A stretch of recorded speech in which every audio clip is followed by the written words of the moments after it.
여러분, 우리가 신앙생활을 하면서 교회를 나오면서 가장 듣기 좋은 말이 이런 말이죠. 은혜 받으세요, 축복 받으세요, 형통하세요. 이런 말은 우리가 다 듣기 좋은 말입니다. 우리가 다 바라는 것이고요. 그런데 우리가 구원받은 하나님의 자녀가 되었으면 하나님의 사랑을 분명히 확신하고 하나님께서 나와 함께 하심을 분명히 믿는 성도들이라면요, 방금 말씀드렸던 은혜, 축복, 형통, 이런 것만 우리가 관심 갖는 것이 아니라 더 나아가서 이제는 변화되고 성숙한 성도가 되어서 하나님께서 나에게 맡겨주신 사명이 무엇인가, 여기에 관심을 갖고 이것을 이루는 삶이 되어야 되는 줄 여러분 믿으시길 바랍니다. 여러분, 이것은 우리가 쉽게 이야기를 할 때 부모와 자식 간에도 마찬가지예요. 어릴 적에는, 어린아이 때에는 늘 부모님으로부터 뭔가를 받는 것만 좋아하고 그것만 갖다가 관심 가졌다면, 나이가 먹고 성장하면은 이제는 부모님의 마음을 헤아릴 줄도 알고 부모님의 기대에 부응하는 삶을 살아야 되는 것입니다. 저와 여러분의 신앙생활도 마찬가지인 거죠.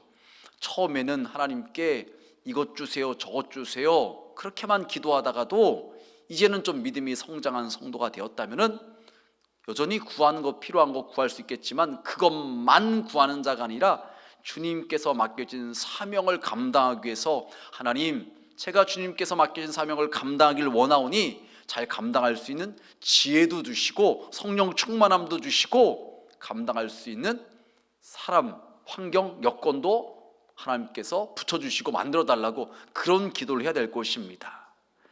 여러분, 그렇다면 오늘 말씀 첫 번째인데요, 우리에게 필요한 것은 무엇일까요? 첫 번째로, 사명을 감당하기 위해서는 내가 죽어야 된다는 것입니다. 참 어려운 말씀이죠. 우리가 죽어야 된다는 거. 여러분, 그런데 우리 교회 표처럼 예수님의 제자가 되는 사람의 모습은 어떤 모습이 될까요? 우리 마태복음 16장 24절에 이렇게 말하고 있습니다. 이에 예수께서 제자들에게 이르시되 누구든지 나를 따라오려거든 자기를 부인하고 자기 십자가를 지고 나를 따를 것이니라. 저와 여러분이 하나님 나라 가는 그 순간까지 늘 관심 가져야 되는 것이 바로 이것입니다. 어떻게 하면 조금 더 예수님을 더 닮아가는 제자가 될 수 있을까? 이것이 되기 위해서는요, 우리는 매일마다 나를 부인하고 나를 내려놓고 내 자아가 죽고 주님께서 맡겨진 그 십자가를 지고서 주님을 따라가는 그 일에 더욱더 관심을 가져야 된다는 것입니다. 그냥 세상 기준과 논리와 방법으로만 살아가면서 내가 옳은 것만을 갖다가 주장하고 내 생각만을 갖다가 말하는 자가 아니라, 내 생각을 내려놓고 내 주장을 내려놓고 나를 부인하고 내 자아가 죽어질 때 더 주님을 온전히 따라가는 주님의 제자로서 사명을 더 잘 감당할 수 있다는 것입니다.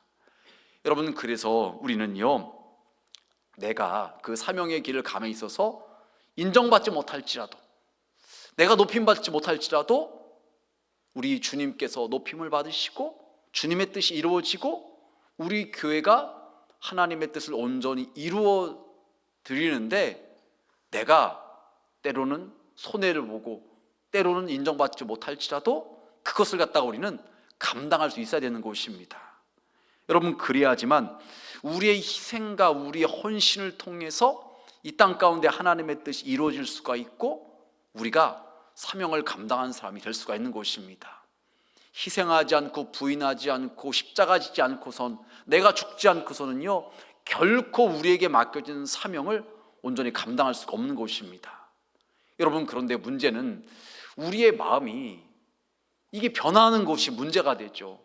은혜 충만할 때는 주님을 위해서 내 목숨도 아끼지 않고 헌신할 것처럼 다짐하고 결단하면서도 이게 시간이 지나다 보면은 그 마음이 흔들리고 그 결단이 또 다시 옛날 모습으로 바뀌어지고 그러는 것이 문제가 되는 것이죠.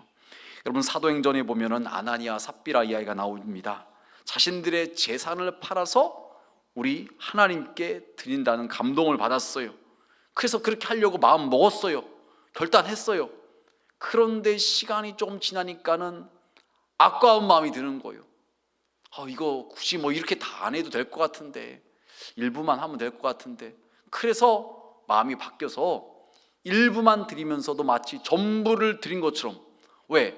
처음에 한 약속이 있으니까, 처음에 말한 것이 있으니까 본인들의 체면 때문에 어쩔 수 없이 거짓말을 하면서 전부를 드린 것처럼 말했다가 그 일로 이것은 사람을 속인 것이 아니라 성령을 속인 것이라고 해서 그들이 그 자리에서 죽임을 당합니다.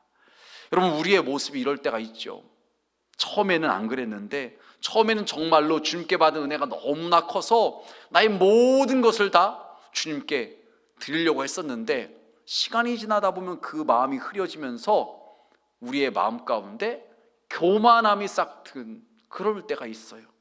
여러분, 그런데 잠언 16장 18절 이렇게 말을 합니다. 교만은 패망의 선봉이요 거만한 마음은 넘어짐의 앞잠이리라. 우리의 마음 가운데 드는 마음이 내 자아가 살아나요.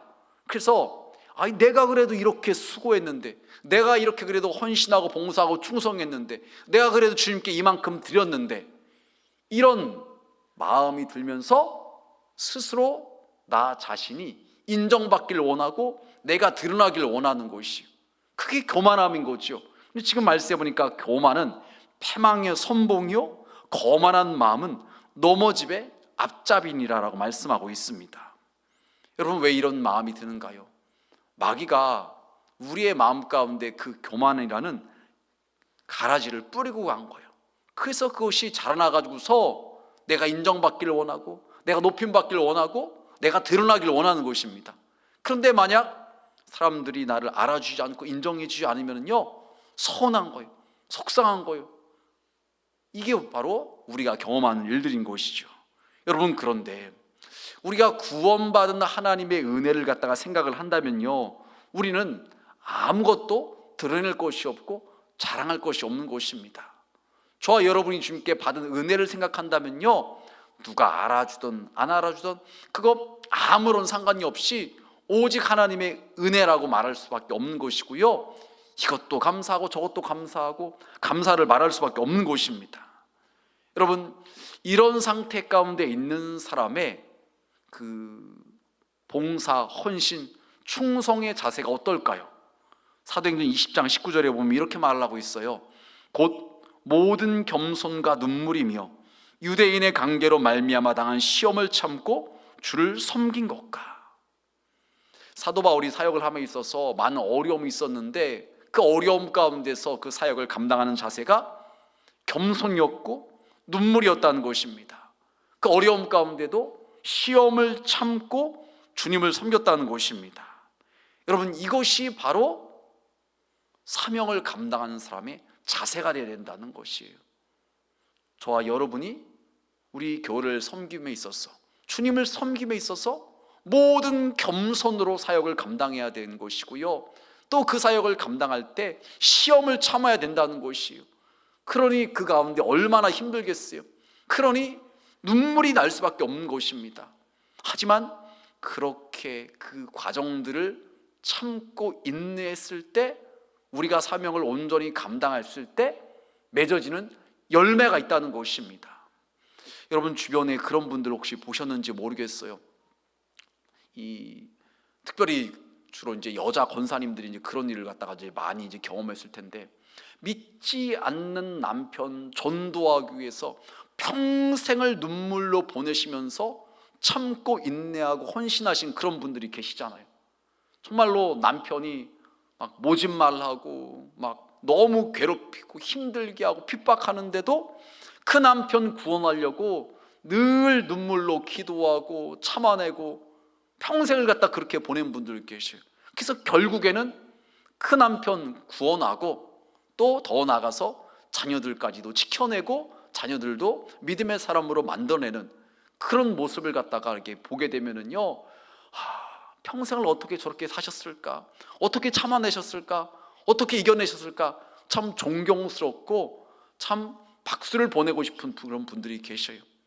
그런데 여러분, 그런 분들의 그 눈물의 기도와 헌신, 그 수고와 인내로 말미암아서 그 사명을 감당하심으로 말미암아 결국 열매들이 맺어지게 되신 것이에요. 우리는 그냥 그것이 되어지지 않는다는 것을 잊지 말아야 되는 것입니다. 내가 죽어질 때, 내가 참아날 때, 내가 정말로 눈물의 그 기도가 있을 때 우리를 통해서 하나님께서 우리에게 맡겨주신 그 사명을 완수할 수가 있는 것이고 그 구원의 열매가 맺어질 수가 있는 것입니다. 바로 예배에 오신 우리 온천중앙의 우리 모든 성도님들은 사명을 감당한다는 것이 쉽지 않지만 우리가 죽어질 때 그 사명을 감당할 수가 있고 우리의 그 자기 부인과 우리의 수고를 통해서 하나님께서 기뻐하신 열매가 맺어진다는 것을 기억하시고서 오늘도 그 사명을 감당할 수 있는 우리 모두가 되시길 주님의 이름으로 축원합니다. 두 번째로 여러분, 왜 그럼 우리는 그 사명을 감당해야 될까요? 여러분, 사명을 위해 사는 것이 가장 귀하고 가치 있는 일이라는 것이죠. 여러분, 사람에게 있는 그 마음은 누구나 다 편하게 살고 싶어요. 다 좀 더 쉬고 싶고, 좀 더 눕고 싶고, 좀 더 자고 싶고, 그냥 좋은 것들만 누리면서 살고 싶은 것이 모든 사람에게 있는 그런 마음이죠. 여러분, 그런데 우리가 현실을 생각해 본다면요, 결코 우리는 그냥 편안하게 모든 것을 그냥 누리고 즐기면서 살아갈 수가 없어요. 왜요? 우리에게 주어진, 맡겨진 사명이 있기 때문에 그렇다는 것이죠. 여러분, 예수님께서 겟세마네 동산에서 기도하실 때 제자들에게 부탁하셨잖아요. 내 마음이 심히 고민하여 죽게 되었으니 나를 위해서 기도해달라고 부탁을 하셨어요. 그런데도 제자들은요, 기도하지 못했어요. 여러분, 제자들은 졸고 있었어요. 그럼 제자들이 지금 그 상황에서 졸고 있어서는 안 되는 때였어요. 자신들의 스승이신 예수님께서 조금 있으면은 로마 군인들에게 붙들려 가서 매질당하고 가시면류관 쓰시고 손가발에 못 박히셔서 돌아가실 지금 그 시간인데, 조금 있으면 그 일이 이루어지는데 제자들이 지금 졸고 있거나 자고 있어서는 절대로 안 되는 시간이었어요. 여러분, 그런데 결국 그들이 기도하지 못함으로 시험에 들었다는 것이죠. 여러분, 우리 주변에도 힘들어하고 있는 사람들, 몸도 힘들고 마음도 힘든 그런 사람들이 있어요. 그들은요, 우리의 중보 기도를 필요로 하고 있고요, 우리의 위로와 격려가 필요한 사람들이라는 거예요. 우리가 깨어 기도하고 있을 때 그들을 위로할 수가 있고 그들을 다시 일으켜 세울 수가 있다는 것이에요. 그런데 만약 우리가 그 사명을 감당하지 못하면 그들은 낙심하게 되고 그들은 좌절하게 되고요, 그들은 하나님에게서 멀어지게 될 수 있다는 것입니다. 우리가 그것을 생각한다면요, 그냥 편하게 적당히 그냥 우리가 그렇게 살아갈 수가 없다는 것입니다. 쉽진 않지만, 분명 어려운 일이지만, 그럼에도 불구하고 우리에게 맡겨주신 그 영혼들을 생각할 때 우리는 적당히 대충 그렇게 나 한 사람만 생각하면서 있을 수는 없다는 것입니다. 여러분, 이것이 바로 사명을 받은 사람들이 깨닫고 감당해야 될 일인 것이죠. 여러분, 세례 요한에 대해서 우리가 한번 좀 생각해 보길 원하는데요, 저는 왜 우리가 사명을 감당해야 되는가, 이것에 대해서 말씀을 나눌 때 꼭 세례 요한에 대해서 말씀을 드립니다. 세례 요한, 예수님보다 6개월 먼저 이 땅에 보냄을 받아서 예수님께서 오실 길을 준비했던 사람이죠. 여러분, 그가 세례를 베풀자 많은 사람들이 몰려들었고 자신들의 죄를 뉘우치며 회개했습니다. 세례 요한의 말씀을 듣는 가운데 그의 권위에 압도당해서 세례 요한이 마치 혹시 예언된 메시아 그리스도가 아닌가 그렇게 착각할 정도였습니다. 하지만 그는 헤롯 왕의 잘못을 지적해서 감옥에 갇히고 여자아이의 춤값으로 처형을 당합니다. 목베임을 당해서 죽습니다.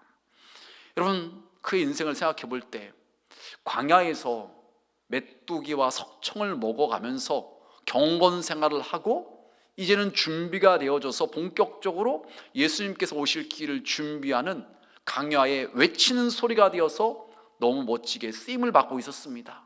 사람들로부터 인정과 존경을 받았습니다.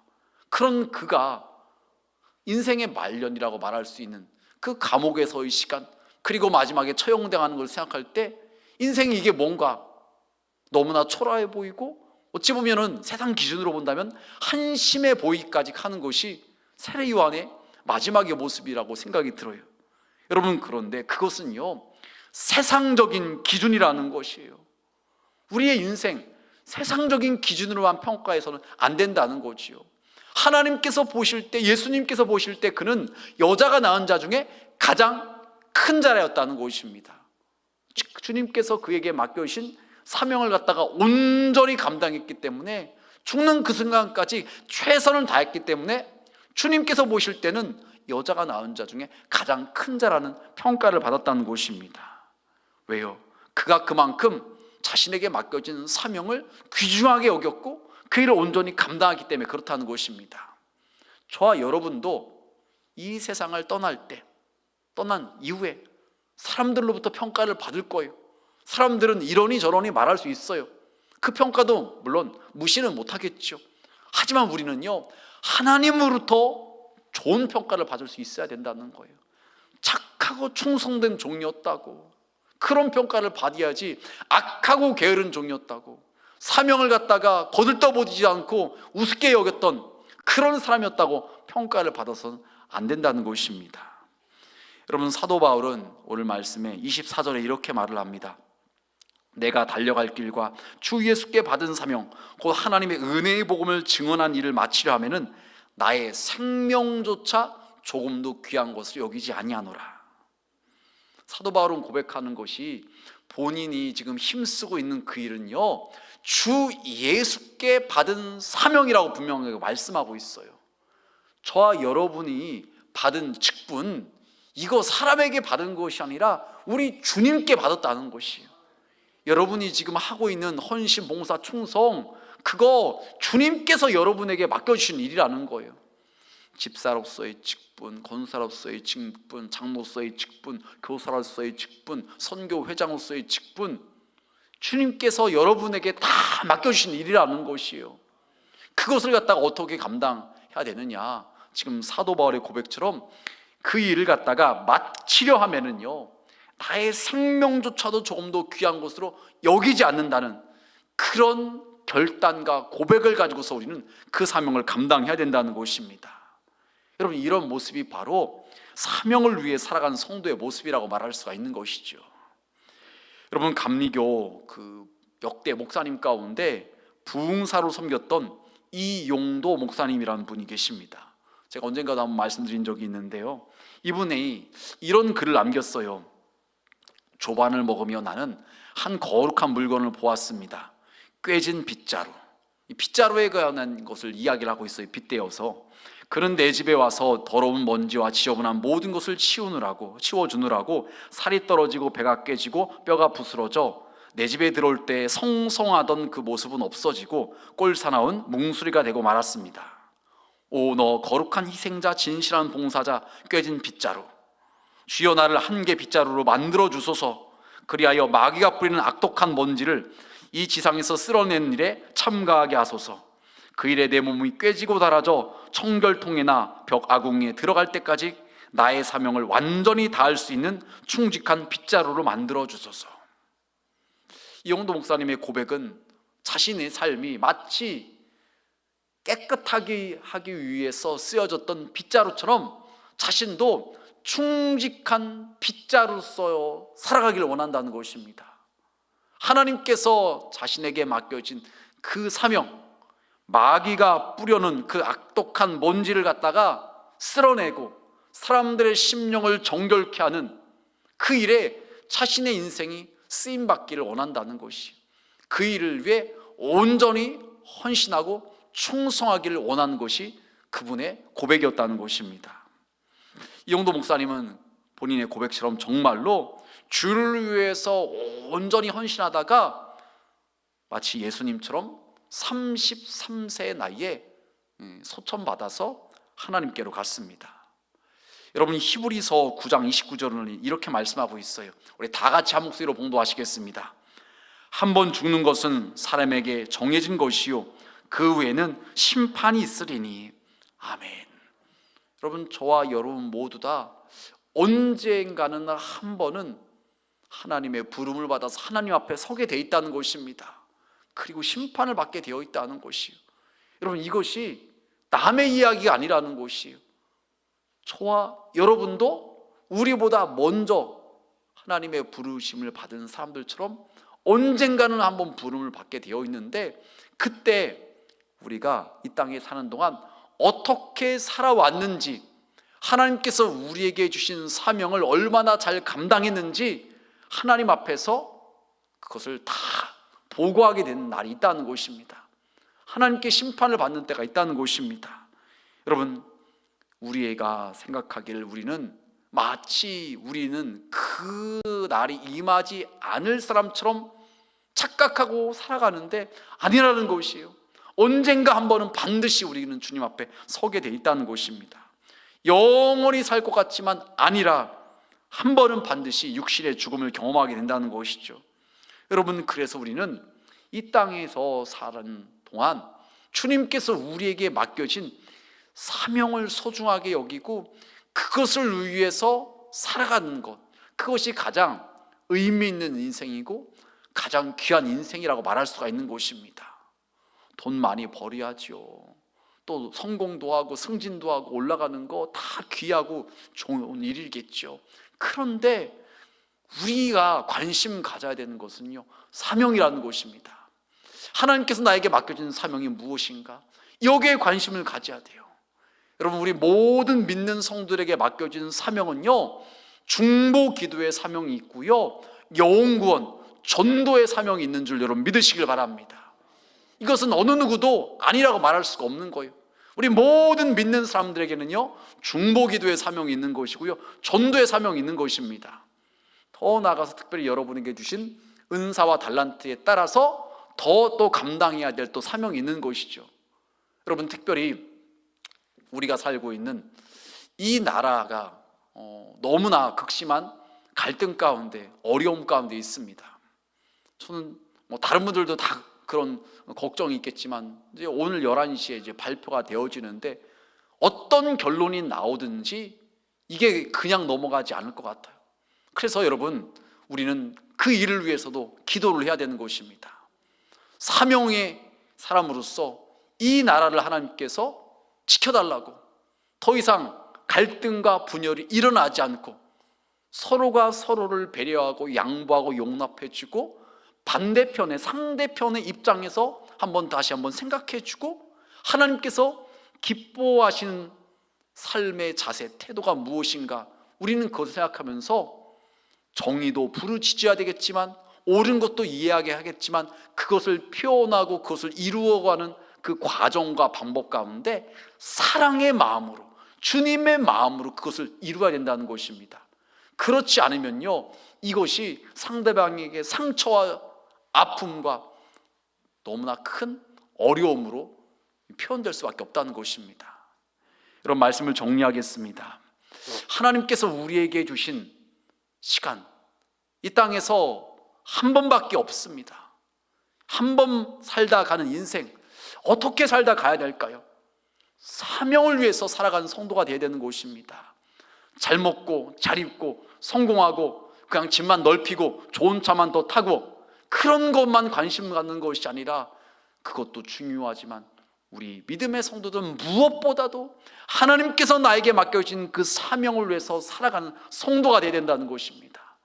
이것이 성숙한 변화된 성도의 모습이라고 말할 수가 있는 것이죠. 바라는 이 새벽 주님께 나오실 모든 성도님들은요, 주님께서 여러분에게 맡겨진 그 사명이 무엇인지 다시 한번 깨닫고 그 사명을 위해서 살아갈 수 있는 우리 모두가 되시길 주님의 이름으로 축원합니다.